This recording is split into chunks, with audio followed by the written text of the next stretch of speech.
क्या आप एक ऐसा वरदान चाहोगे जिससे आप कुछ भी पा सकते हो? अनगिनत पैसे कमा सकते हो, अपना मन चाहे प्यार पा सकते हो, बल्कि अपनी मौत को भी बदल सकते हो। लेकिन उस वरदान की एक कीमत हो जो शायद आपसे आपका सब कुछ छीन ले। रिसेंटली मैंने नेटफ्लिक्स पर मंडला मर्डर्स शो देखा। चरणदासपुर नाम के एक शहर में एक इंसान रहता है। उसके पास एक मशीन है जिसमें लोग एक मंडल के निशान वाला सिक्का डालते हैं, अपना अंगूठा उस मशीन में रखते हैं और उनका अंगूठा कट जाता है। लेकिन उनकी मांगी हुई हर ख्वाहिश पूरी हो जाती है। पर साथ ही उस शहर में बड़े अजीब से मर्डर्स हो रहे हैं। किसी का धड़ गायब है, किसी का हाथ तो किसी के पैर, पर सबके माथे पर एक मंडल का निशान है, वही निशान जो उस सिक्के पर था। हमारी आज की कहानी में भी ऐसे ही भयानक रहस्य छुपे हैं। साल 1980 उत्तर प्रदेश में घने जंगलों से घिरे नदी के किनारे बसे एक छोटे से शहर हरिपुर में कुछ ऐसा चल रहा था जो किसी भी इंसान की समझ से परे था। अमावस की रात थी। जगदीश नाम का एक लकड़हारा देर रात ही लकड़ियां काटने हरिपुर के जंगलों के लिए निकल गया था। वो जब वहां पहुंचा तो सुबह होने ही वाली थी, लेकिन वहां जाते ही उसे एक अजीब सी बदबू आई, जैसे कि कुछ जल रहा हो। इस डर से कि कहीं आग की वजह से पूरा जंगल न जल जाए, वो जल्दी से जंगल के और अंदर भागा। जैसे जैसे वो स्मेल के पास जा रहा था, उसे ऐसा लग रहा था कि जैसे जंगल में कोई उसका पीछा कर रहा है। उसने कई बार चिल्लाकर पूछा कि वहां कौन है, पर उसे कोई जवाब नहीं मिला। तभी वहां ढेर सारा काला धुआं फैलने लगा। उस धुएं में जगदीश को एक औरत दिखी जिसने काली साड़ी पहनी थी। उसकी शक्ल उसके बालों से ढकी थी, लेकिन उसकी आंखें लाल थीं और उनमें एक अजीब सी चमक थी। जगदीश जैसे ही उसके करीब गया, वो औरत एकदम से काले धुएं में कहीं गायब हो गई। कुछ ही देर में वो धुआं भी खत्म हो गया। लेकिन तब जगदीश ने जो देखा, वो देखकर उसके रोंगटे खड़े हो गए। जंगल के बीचों बीच उन्हीं के शहर के एक बहुत बड़े इंडस्ट्रियलिस्ट विष्णु की डेड बॉडी पड़ी थी। उसका धड़ यानी शरीर का ऊपरी हिस्सा गायब था। बस उसका सर, पैर और हाथ बचे थे जो किसी ने एक दूसरे से सिल दिए थे। और उसके माथे पर एक गोल सा निशान था जो किसी शैतान का सिंबल लग रहा था। साथ ही साथ विष्णु के दाहिने हाथ का अंगूठा गायब था। जगदीश भागकर सीधा पुलिस के पास गया और उसने उन्हें सब बताया। ये 2 महीने में दूसरा ऐसा केस था। पिछली अमावस पुलिस को नदी के किनारे ऐसी ही एक और लाश मिली थी। शहर के एक छोटे मोटे दुकानदार नीरज साहू की लाश। उसका भी दाहिने हाथ का अंगूठा नहीं था और उसके माथे पर भी वही शैतानी निशान मिला था। इस केस की इन्वेस्टिगेशन ऑफिसर रवि देख रहे थे और ये केसेस देखकर उन्हें शक था कि उनके शहर में कुछ बहुत भयानक हो रहा है। पुलिस ने पूरा जंगल छान मारा, लेकिन उन्हें कुछ नहीं मिला। रवि ने जब विष्णु और नीरज के केस के बारे में लोगों से पूछताछ की तो उन्हें पता चला कि विष्णु और नीरज दोनों का ही अंगूठा मर्डर से पहले ही कट चुका था। ये बात रवि को बहुत अजीब लगी।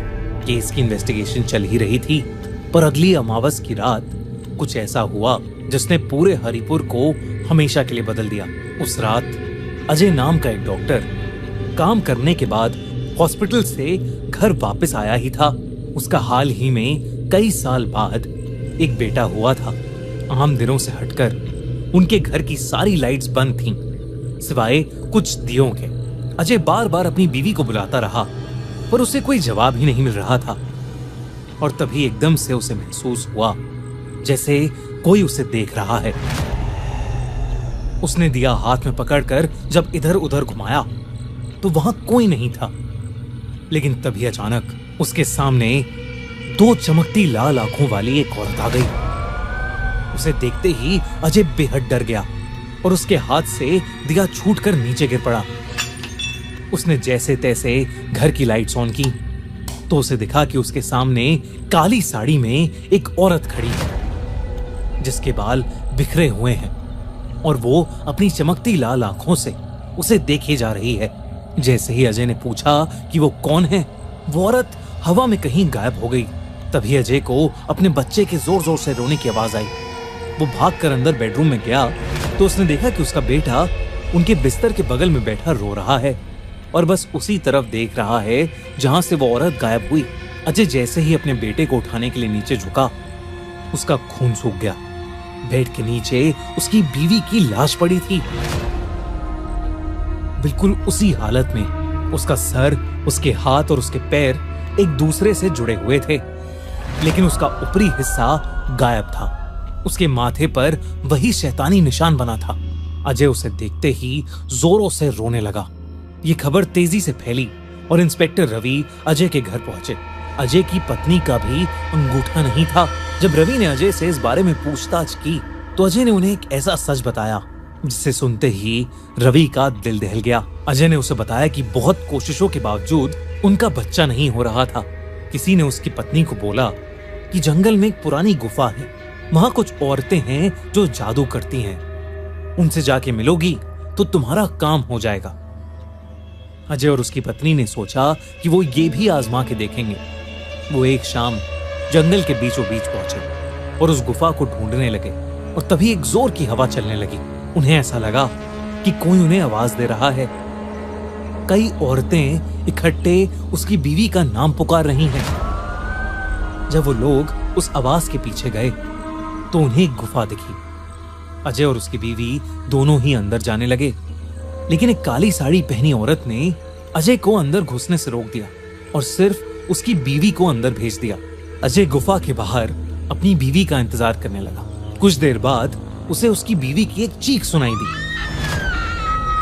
जब वो बाहर आई तो उसके दाहिने हाथ का अंगूठा नहीं था। अजय ने उससे बहुत पूछा कि अंदर उसने क्या देखा, लेकिन उसकी बीवी ने उसे कुछ नहीं बताया। उसके कुछ ही दिनों में अजय की बीवी प्रेग्नेंट हो गई। उनका बच्चा तो हुआ, लेकिन अजय की बीवी तब से ही अजीब ढंग से बर्ताव करने लगी थी, मानो कि वो किसी और के वश में ही हो। रवि को नीरज और विष्णु के केसेस में भी लोगों ने कुछ ऐसा ही बताया था। अजय ने रवि को कहा कि उसे लगता है कि उस गुफा में जो औरतें हैं वो असल में डायन हैं और वो जादू नहीं, काला जादू करती हैं। वो इंसान से उसका अंगूठा लेकर उसे अपने वश में कर लेती हैं और फिर हर अमावस की रात वो किसी एक की बलि चढ़ा देती हैं। रवि इन सब चीजों में नहीं मानता था, पर जो भी उस शहर में हो रहा था उसने रवि की मान्यताओं पर कई सवाल खड़े कर दिए थे। उसी शाम रवि अपने एक हवलदार के साथ उस जंगल में पहुंच गया। जंगल की तलाशी लेते हुए एकदम से तेज हवा चलने लगी और जंगल में अंधेरा छा गया। रवि को किसी के चिल्लाने की आवाज आई और तभी एकदम से उसके सामने नीरज, विष्णु और डॉक्टर अजय की बीवी आ गए। वो सब उनकी आत्माएं थीं। उनका शरीर सफेद पड़ चुका था, आंखें बिल्कुल काली थीं। वो सब आत्माएं रवि के पास आ रही थीं, लेकिन रवि के हवलदार को कुछ नहीं दिख रहा था। तभी अचानक से वो आत्माएं हवा में कहीं गायब हो गईं। रवि को कुछ समझ नहीं आ रहा था। उसने घबराते हुए अपने हवलदार को सब बताया और उसे हट्टे कट्टे ऑफिसर्स और पास के लोगों को बुलाने के लिए कहा।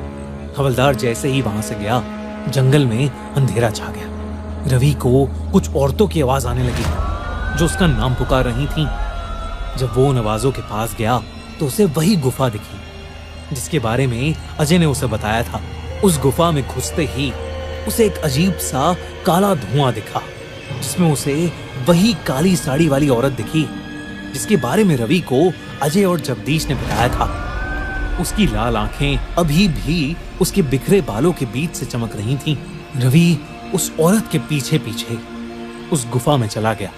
जब वो हवलदार कुछ लोगों को लेकर वापस आया तो उन्हें जंगल के बीचों बीच रवि की डेड बॉडी मिली, बिल्कुल उसी हालत में। सर, दोनों हाथ और दोनों पैर एक साथ सिले हुए और रवि के माथे पर भी वही शैतानी निशान था और उसके दाहिने हाथ का एक अंगूठा गायब था। इसके बाद सबको यकीन हो गया था कि उस जंगल में डायन रहती हैं जो शैतान की पूजा करती हैं और मासूम लोगों की बलि चढ़ाती हैं। तब से हरिपुर के लोगों ने उस जंगल में जाना ही बंद कर दिया और आज भी माना जाता है कि उस जंगल में डायन रहती हैं। इस केस का सच तो कभी सामने नहीं आ पाया, पर चरणदासपुर के मंडला मर्डर्स में इन्वेस्टिगेटिंग ऑफिसर रिया को पता चलता है कि कोई आम मर्डर्स नहीं है, बल्कि इससे जुड़े हैं कई डरावने और खतरनाक राज जो पूरी दुनिया को जड़ से हिलाने की ताकत रखते हैं। क्या है वो राज? क्यों हो रहे हैं वो मर्डर्स? क्या इस सब के पीछे भी सच में शैतान, डायन या काला जादू है? जानने के लिए देखिए Mandla murders, streaming now only on Netflix. और अगर आपको ये वीडियो अच्छी लगी तो हमारा चैनल खूनी मंडे सब्सक्राइब करना बिल्कुल मत भूलना।